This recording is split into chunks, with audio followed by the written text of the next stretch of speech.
பரப்பு பட்டி கூற வந்திருக்கிறேன். முன்னொரு காலத்தில் நசரேத் என்ற ஊரில் மரியா என்ற ஒரு யூத பெண் வாழ்ந்து வந்தார். அவள் மிக பெரியான பக்தி நிறைந்தவளாக காணப்பட்டார். ஓரிரவு மரியா தூங்கிக்கிட்டிருந்த போது ஒரு அரசியல் குரல் கேட்டாள். அவள் கண் திறந்து பார்த்தவள் ஒரு ஒளியை கண்டாள்.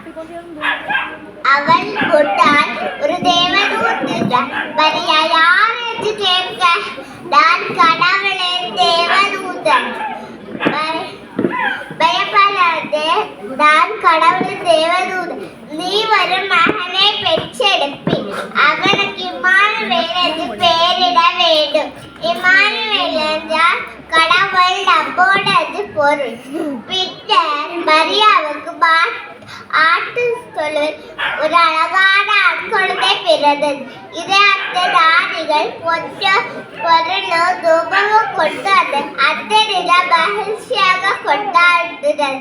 அந்த நிலம் நாம் கிறிஸ்துமஸ் 25ஆம் தேதி கொண்டாடுறது. உங்களுக்கு கதை பிடிச்சதா? நன்றி, வணக்கம்.